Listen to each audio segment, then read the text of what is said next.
Hello, everyone. I'm so excited to be here today with LiYing Lim. She is a Way of Tea ceremonial keeper and sacred transformation mentor. She lights the way for visionary, multidimensional female leaders to live on purpose in their own authentic power. Thank you so much for being here. Thank you. Thank you so much for having me. It's incredible to be part of the summit. Oh, I'm so excited. So let's just dive right in. I'd love for you to tell us a little bit more about your journey and how you got into the work that you do now. Sure. So, the Way of Tea is actually a very, very beautiful ancient rite that is obviously involving tea as a medicine, tea as a heart opener, tea as a spiritual ritual that will bring us back deep within us, deep into the depths of our souls. So, how did I get into this space was really like so unexpected. I never saw it coming. I was raised in I'm Chinese. I am born and raised in Malaysia. So I was raised in a family that is, pretty much about, what really matters in life is like you gotta have a good job, good income, and there was really hardly any talk about like spirituality or anything like that, unless it's about paying respect to our ancestors, and marking some specific days of festivals and things like that.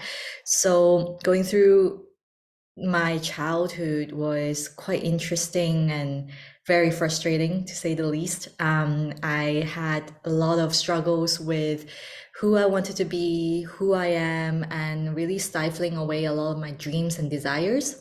I grew up always very much a dreamer.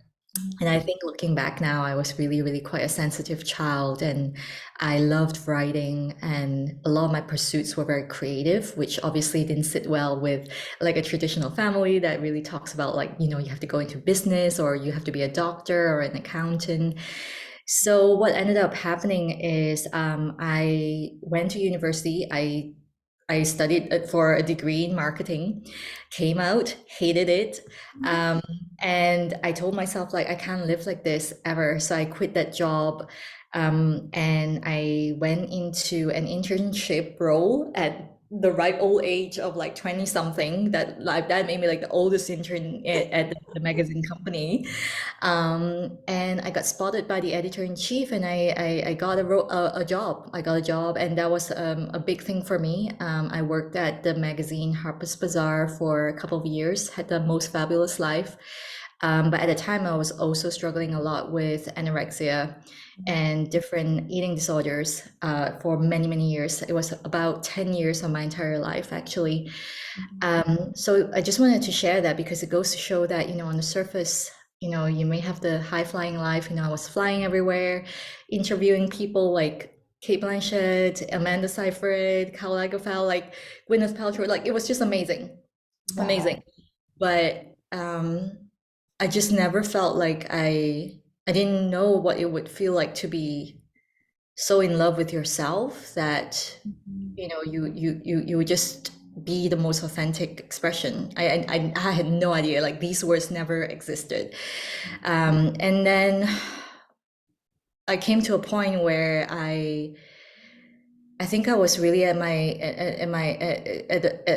the end of like literally like a point where you just have to go like, okay, I've hit such a rock bottom, like I don't even know how bottom I can go. And I think the universe was just so, so, so compassionate. I got out of a relationship that was emotionally abusive. And right at that point, I was given a job offer to move to Hong Kong and start at a new media company that was also a dream job that I manifested. That was so amazing. And when I moved over, I decided that, I'm going to start clean. I'm going to go full on in with my recovery, no, faffing about. And I did. I recovered fully in 1 year. It took about a year to really come back to the weight, and all the little things, like your hormones and things like that. It was just such a nightmare going through it. But I'm so glad that, I really, really persevered. And right towards the point of the second year of, coming to recovery and being really good with myself, I started to drop into a lot of spiritual awakening. I had my Kundalini awakening, and from there, I started to feel things in my body that I never felt before. And if I look back in hindsight, it was a beautiful awakening of chi and life force moving through my channels, and I got into yoga, I got into meditation, and I love that. I love that aspect of me, but it was also something that I kept very much secret from my social life. Like nobody knows that. And even if they did, they would just say, I totally cannot connect with that side of you. And so it came to a point where I got down on my knees, literally, because I just didn't understand. I just felt like I think my soul was just really speaking through the layers and layers of things that I've put on top of it and tried to push it down, because I remember praying and in my meditation saying like, I love this feeling of in this meditative state, but all the way I can feel there's another world beyond this world, like there must be something more to this. It can't just be something so separate from my real, quote unquote life. Yeah. And so after that, the universe delivers as always. I got an invitation to a tea ceremony, Mhm. and it is a cha dao, or in English, the way of tea, tea ceremony, where it was just instantly a moment of returning home, and the home was within. Yeah. I remember when I walked in and I sat down and was handed a bowl of tea. I remember instantly being transported back to my late grandmother, a memory of her Mhm. where she was sitting so patiently by the cauldron in the kitchen, because that was her entire life, literally, just making Yeah. food for the family. Mhm. And the instant I got there and sat there, it was this beautiful liminal space where I started to hear a voice, and I call her tea spirit now. I heard a voice telling me, like, you have to go and serve tea. You have to drop everything you know and go and serve tea.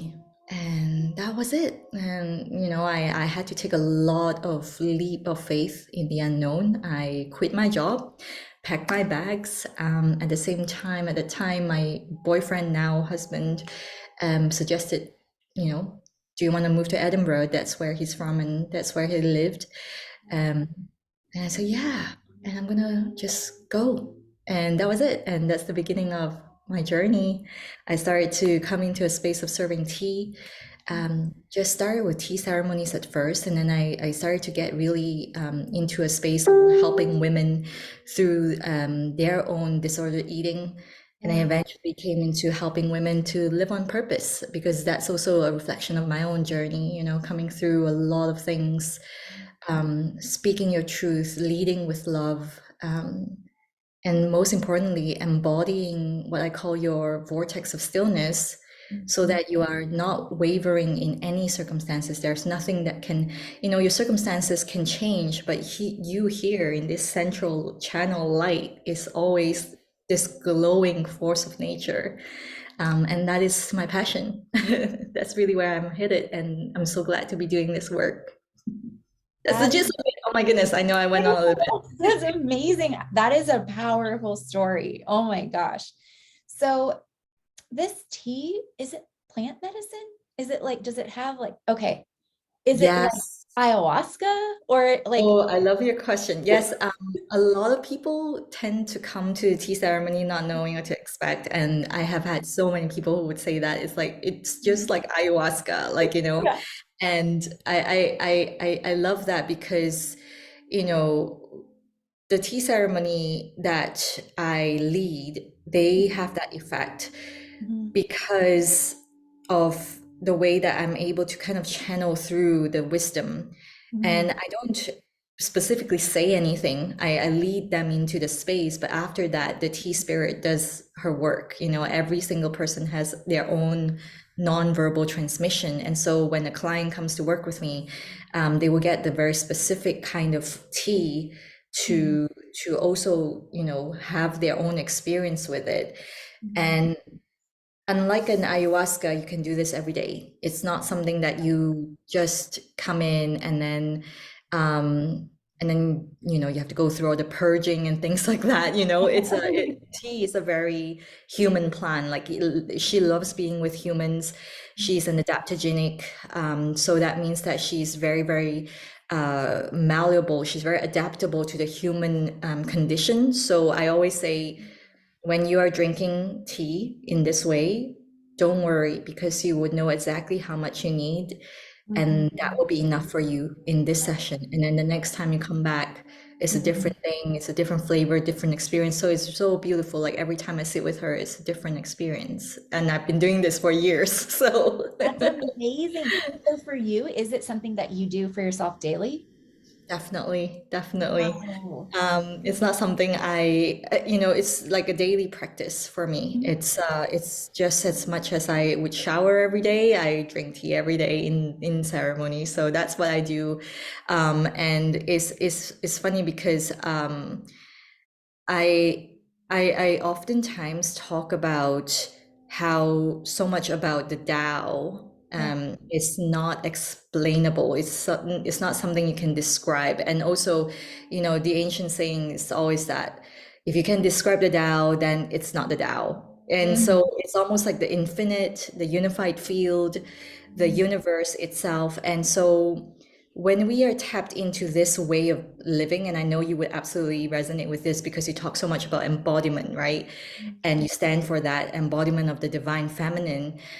It's important that we have that moment of for ourselves, Yeah. the moment, that moment for ourselves to start to feel into something that's deeper within us. And my work is also very much about how can we go deeper, how can we go deeper into our body and start to feel. And tea is a beautiful thing that can actually fire up those chi in your body, so you can start to feel your chakra system. You can start to feel the lower chakras, especially the dantian, and get that fired up. The sacral channels are opened up, and now you're like, oh my God, I can actually feel my pelvic bone. I can feel Yes. this energy here, and then things start to really shift because your channels are opened up. And that's when we come into deeper work of how can we open up the channels, how can we get the energy working in you, so that when energy is flowing, healing is happening in you as well, and your perspective starts to shift. You get to feel a lot more calmer, more peaceful, more at ease and graceful. And yeah, that's an embodiment, the embodiment of stillness. That's how you get there. So That tea is, has been a facilitator of that, really. wow. That is so beautiful. I love how you talk about getting into the lower chakras. That's something that's really important to me and that I teach, because so many women are just disembodied and we're living like from here up and we don't even breathe into the lower chakras or feel them a lot of times because of trauma. But we can't bring our manifestations into reality without having access to those lower chakras. Exactly. It's interesting that you say that, because yes, it's a lot of when we're breathing from the chest, it's like a fight flight response, right? It's like an actioning Yeah. motion, and a lot of people breathe from here. So when we actually start to have tea to facilitate as a medicine, as a heart opener, as we call it, you start to be able to calm your nervous system, and then you can also start to feel like, oh, I can start to belly breathe. And that is a very great opening for anyone who's not even remotely familiar with breath work, Yeah. or anything to do with embodiment, right? So tea is really it's like a portal that allows all kinds, like it's just all anyone from any walks of life. But the most interesting thing is that it's like you said, a lot of intuitive women who are psychics, healers, a lot of times they live from up here. So it's like the heart, the throat, and the third eye, and the crown, right? And oftentimes when it's a lot of energy right here, what happens is that your head overheats, Yeah. literally. and you have to start to drop back in. Otherwise, it'll be like, oh, I'm floating around, or like I have all these grand visions, but I can't seem to bring them to manifestation, like you said. And so we want to bring that bit down, but still have a connection with what I call heavens above. And that's what the wisdom of the cosmos is. It's allowing yourself to be the unified field, the Tao, and have the human experience here, to have the body, because we weren't given the body to deny it. We and that's the beautiful part I love about Tao, because Tao healing is all about, it's not about how can I achieve immortality. It's about, I have all these human parts. How can I bring out the best in them, and bring out the inner alchemy through these organs, through these human parts of me, and finally find that alchemical, the frequency that's uniquely yours. And then you find that sense of peace, like a reborn child all over again. It's like that sensation. So yeah, tea has been able to do that. It's for the longest time, even in the ancient text, it's known as a Shen tonic. So Shen is spirit, and it's the light that they say comes through our crown and drops into our heart, and we take our first breath when that drops into our heart. So it's a very beautiful medicine that can bring that back into our bodies when it's left us, especially like you said, through trauma, anything that has happened in our lives that has led it to flee from us. Tea can bring that back in. So it's just incredible. It's been incredible. Oh, yes, that's so incredible. I love it. Um, so you teach that loving all parts of ourselves amplifies our presence more than any title or certification ever will, which I love, because I feel like we can get so into this almost hamster wheel of like, well, I'm not ready yet because I need to take one more course, or I need to get one more certification. And really we have the wisdom. But Yes. how does the tea help us to increase our self-love? I love that question.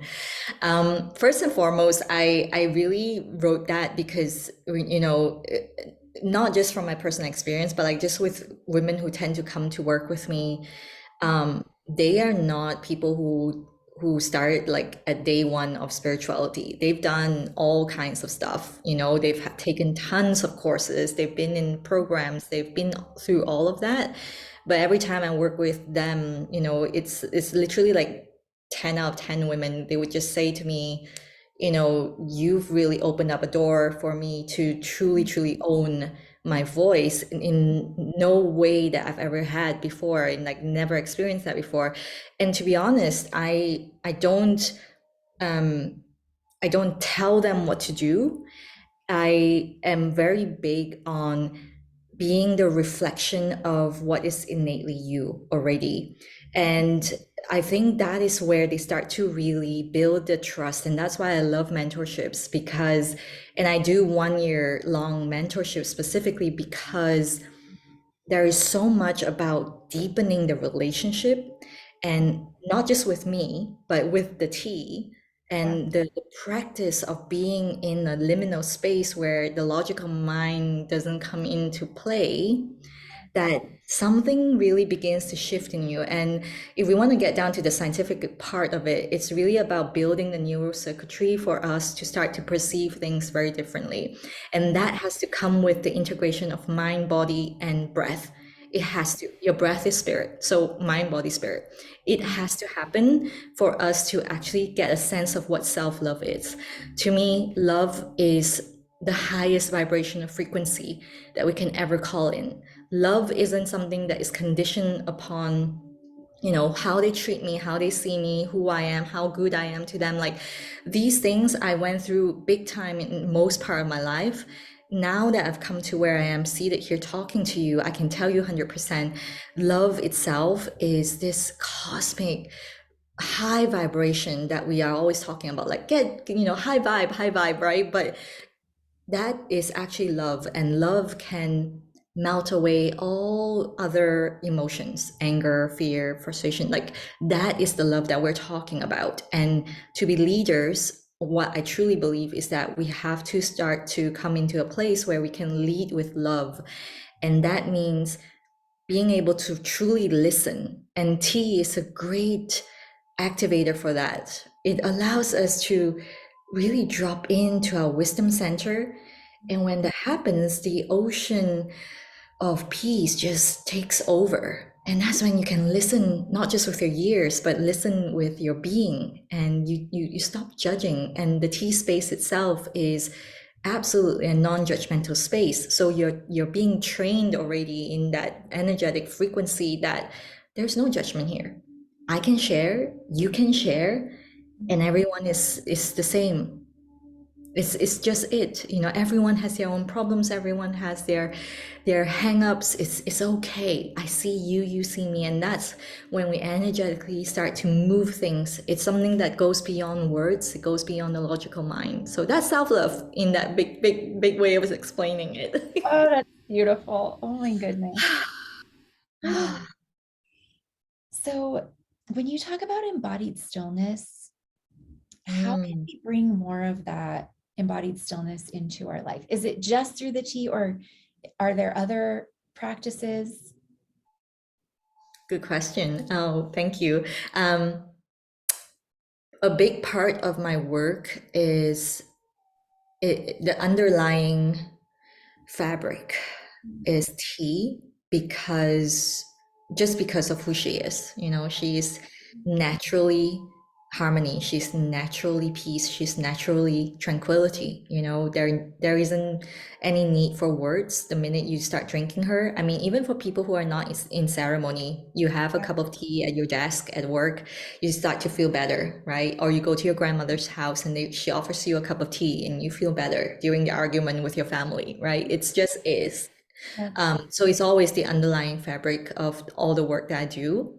However, I am also very much trained in energetics and neurocircuitry as well. So a lot of the things we are doing is basically a mixture of Taoist healing and bioenergetics. So I work a lot with breath, and I work a lot with embodiment practices in a way where, you know, we drop from the head into the body instead. I'm sure you probably know this. It's like, you know, if you have a memory coming up and trauma or coming, whatever it is, where in your body are you feeling it, instead of like, why are you feeling it, what is it doing to you? Like we drop fully into the body, and that's where we give more love to that area in the body, and we start to build the circuits there, and then we fire it back up into the chakra system. So that's part of the big work I love doing, because now we are actually working purely with energy. Yeah. And that's the fastest way I've seen where we can really bring someone back to life, and bring someone back into a place where she can even think about leadership, right? You know, that's where we want to be. We want women to be free. We want women to be able to thrive. Yeah. That's oh, Mm. you said something in one of your posts that's it's not your greatness that makes you great. And I just felt like this huge sense of relief reading that. So Yeah, could we talk a little bit more about that? yeah, definitely. I feel like everything that I do is very much about, hmm, how can I hold the full spectrum of who I am? The greatness of who I am is great, but what about the little things that I'm, you know, kind of pushing back towards the end of the closet into the dark corners of my mind, you know? Those are the things that actually will allow me to hold my frequency, hold my authentic power no matter what. Because now I can say to you, you know what, I actually have the courage, and I can look at it. I can bow down and say, I don't know, and I can be with them for as long as it needs to. And that to me is true healing, because wholeness, you know, we talk a lot about wholeness and, you know, greatness, but what does it even mean, you know, in the ego sense of the word? it's almost like saying, yeah, it's great to be whole, it's great to be great. But to me, whole and great is really about holding the full spectrum of who we are, our multidimensionality, our ability to love the things that we find most difficult to love. That is to me whole and great. Yes. So, yeah. Yeah. Back to what we were talking about earlier about embodiment and living, having your energy go through all the chakras. I think we decided to come here to have a human experience. And that's a huge piece of spirituality, is being in the human and having the full thing, which means we aren't perfect and we do have shadow. Exactly, exactly. And when we are able to really hold that part of ourselves sacred, Mm, it's like you are instantly connected in, both ways, ascending and descending, ascending and descending. Like basically that's what our energy is doing. Like we're funneling in this formless energy that's coming into the physical form. We're descending and we're hitting the ground and we're rising back up as this physical matter, and then we're rising back up. Like we're literally doing it unconsciously. Everything we see around us is that, we are all made of energy. So when we are able to come into that place where, we can start to really see that, oh, I came to this human experience. If I know I'm the one creating this human experience, yeah, how can I create the best experience ever? And that, to me, the key to doing that is to kind of step out of the way, or the logical mind has to step out of the way so that you allow your light to come in fully. You allow your energy to come in fully without any obstructions or wobbles. And even those wobbles or obstructions, as we call it, or energy blocks, is not always about how can I get rid of it. It's really about loving them to melt them into part of who we are, to a point where we don't get triggered when we talk about it. It's like now, for example, when I was having my eating disorders, like it would be really difficult for me to have anyone even talk to me about what I was wearing or how I looked. Like even if they gave me a compliment, I would be like, no, oh God. In the back of my head, I would be thinking, oh no, I need to be better now because they said I look good. That means I need to try harder. Like, that was so screwed up in that way. But yeah, now I'm just like, oh, thank you. Like, thank you so much. Just like you said at the beginning of the call, like, you look beautiful. It's like, thank you. Like, I didn't have yeah, any other thoughts, right? But if I were in that very skewered mentality, or that the mind is so there, it's hard for us to really see it for what it is. So we have to really get down to the fundamentals, is to how can we start to to calm the mind down yeah, and start to bring it on board with our soul. It's not all about meditating and kumbayaing, but like how can we start to train that? And so the breath work comes in, and the tea facilitates that, because tea is naturally already there to calm the system down. It's always been used even for Zen monks for centuries, to allow them to come into a meditative state. So it's it's essential. It's essential for the mind to know that it's not alone, and it doesn't have to sabotage all the good things in your life to keep you safe, right? yes. Oh my gosh, yes. So yeah.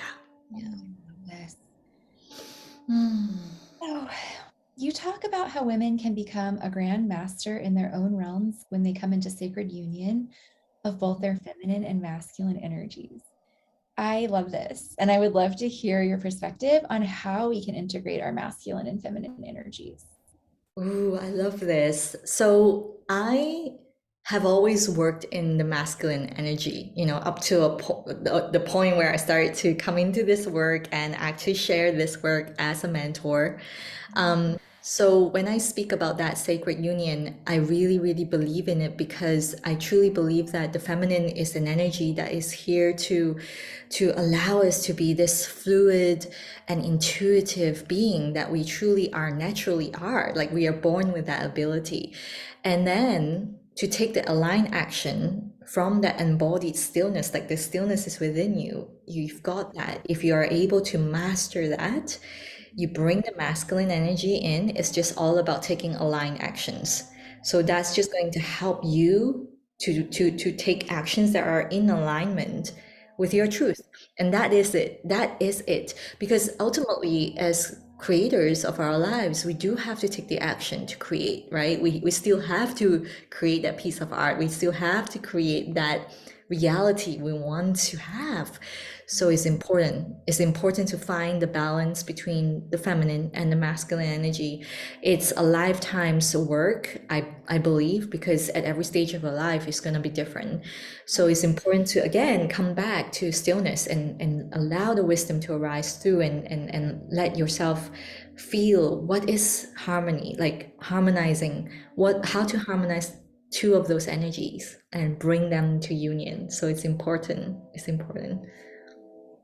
Yeah, I can Nobody relate. can tell you. Yeah, nobody can tell you that. You got to know that Had you to for go in. Yes. Yeah. When I was before I learned about feminine energy, I was very much in my masculine and I would work my butt off. Like I did all the things. I just didn't I didn't ever get the result because it yeah, was like hamster wheel yeah, action. You know, I yeah, was constantly working, but not in an aligned way. yeah. And it was like I was serving the masculine rather than having the masculine serve my feminine. That's exactly it. That's exactly it. And I think we have been so conditioned, we've been raised to be like, okay, we have to chase and chase and chase up the next thing. When you got to a point where you thought it's everything to you, you have to move on to the next. And that has been something that has been deeply ingrained in us as women. And it's really important. And I love that you do the work that you do and you're so good at like you have this way of like putting the teaching into such a concise form of like, oh wow, blow my mind. Like literally, I love that about you. Like that has to really shift for us as women because otherwise I feel like there's so much potential that we haven't even tapped into and we're just driving ourselves to the grave doing things that are not natural to us, you know what I mean? I So do. I know exactly what. yeah. Yeah. I think there is an awakening happening on the planet Mhm. of the Definitely. feminine. And I think that when we learn that integration, massive shifts are going to happen. And I think we are, but I just think it's one person at a time. And that's why I am so passionate about sharing this work because I want every woman to wake up to this, you know? Yes. Yeah. And it's such a relief, to be honest. Like, it's like I don't have to always be doing something that feels so like I have a big resistance to it, but I still have to do it because I've been told I have to, right? And we're starting to realize that there are differences between, a feminine and masculine energy, but there's definitely a way to unite them. And that's where the power comes from, you know? So yeah, so important, so important. Oh, um, what is one practical way that women can open themselves up to receiving from the divine masculine? Ooh, I love that. I was thinking about this actually. I feel like when it comes to receiving, mm, women in general find it really difficult to receive. And I think that really influences so many aspects of our lives, not just like the divine masculine, but like it trickles through to our wealth, it trickles through to our health and everything, love. And so it's important for us to be able to have the receptivity to heighten our level of receptivity. And oftentimes, I find what is really, really, really powerful is when a woman actually comes into a vortex of stillness. So again, I work with tea specifically, but for anyone who is like just generally listening or tuning into it, like I think it's so important to just allow yourself some time to be with yourself, to it doesn't have to be a day like you go into a bathtub or have fancy roses or whatever. It doesn't have to be, but if it is your kind of thing, please do that. Allow yourself to be in receptivity. Allow yourself to have it, like to celebrate, to be with that.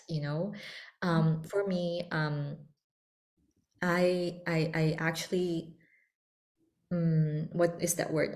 I want to say train, but it's more like I I push and pull it so that it becomes malleable. Yeah.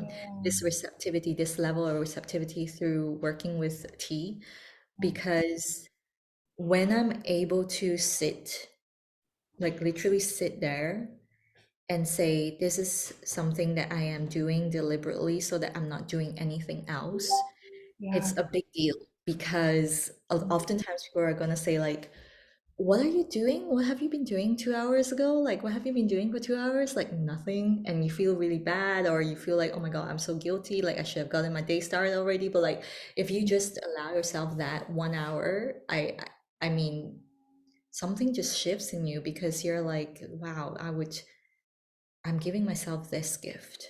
Yeah. You know? Yeah. So it's definitely things that we have to deliberately drop into non-doing first, and then it just becomes something natural for you. Your receptivity, the way you receive the divine masculine, the way you receive love, compliment, anything, it just becomes much more expanded, I feel. Yeah. I love that so much.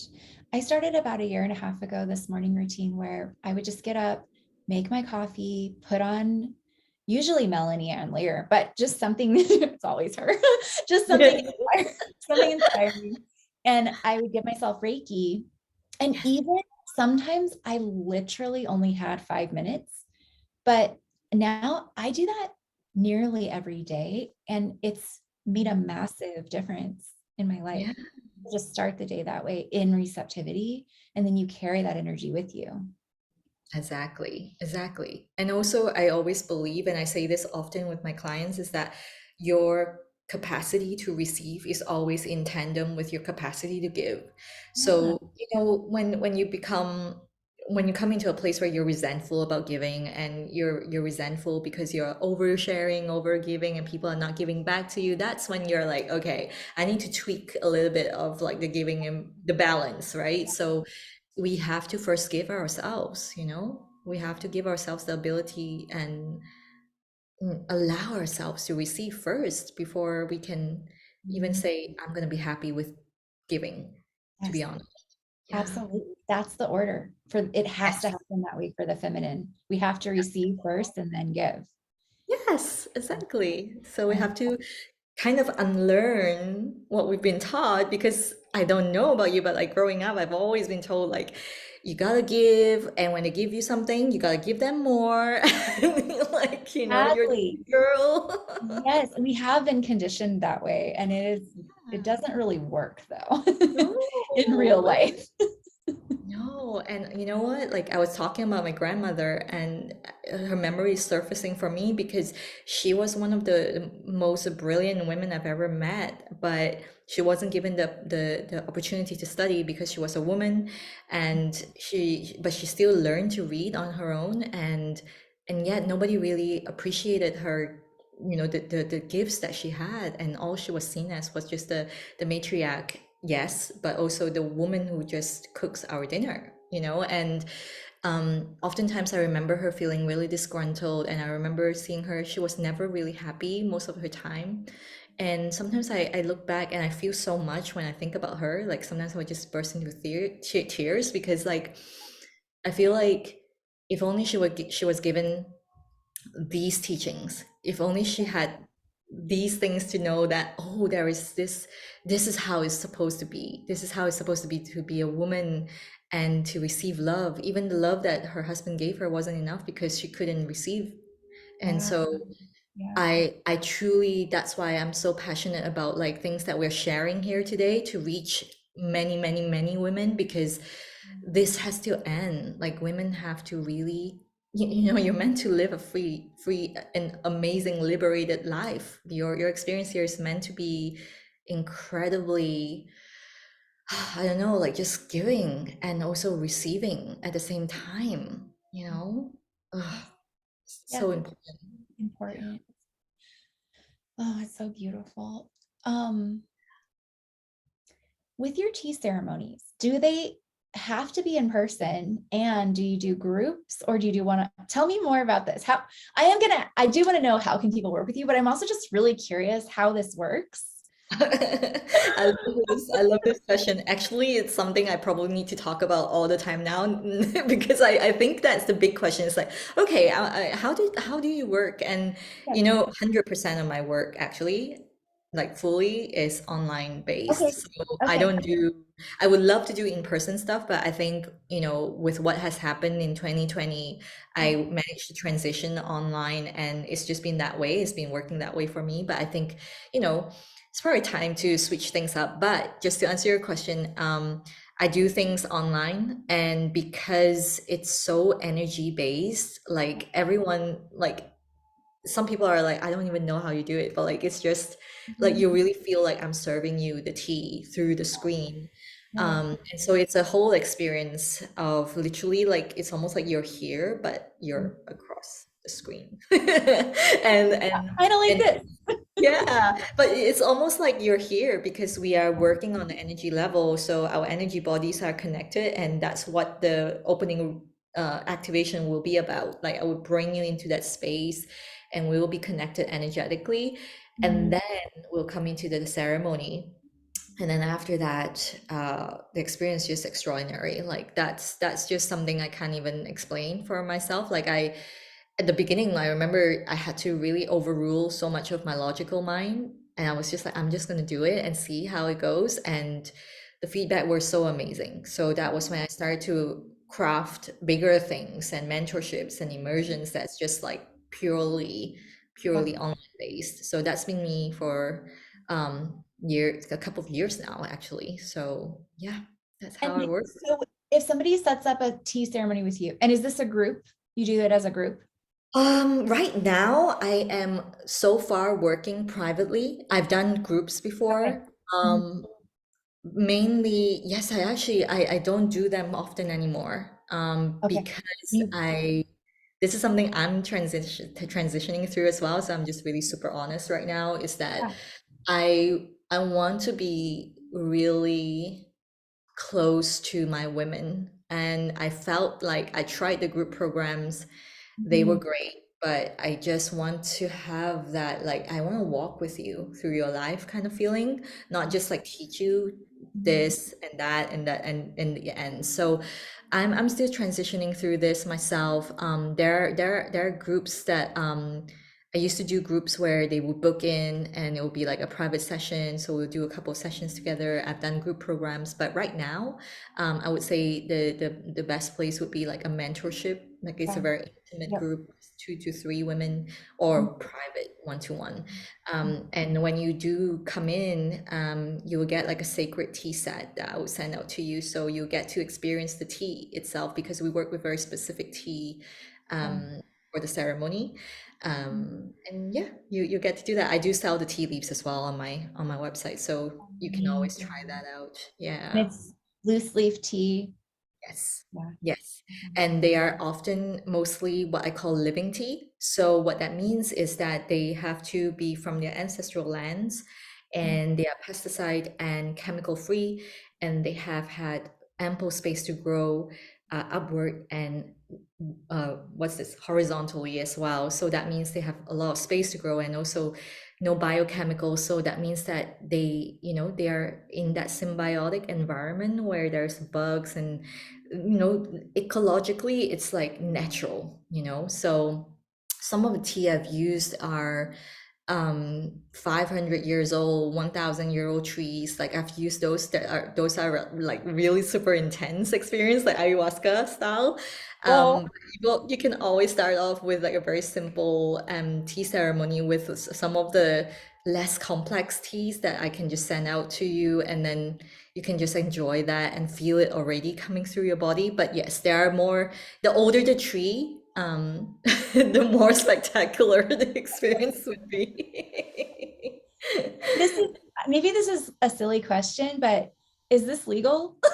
Everywhere, because like ayahuasca, I know, ayahuasca right? and psilocybin and things like that are not legal in the United I States. know. Well, the good news is they are actually legal, but you get the experience of an ayahuasca, right? But no, I wanna be serious like about it is that when I talk about like it's like ayahuasca is not the purging or anything because I remembered like one of our like course mates she actually bought like some amazing tea from me and I told her that, and then she was like, I'm not gonna purge, am I? And I'm like, no, no, no, that's not about it. That's just in case anyone's listening. I'm like, oh my God, like, no, no, no, no.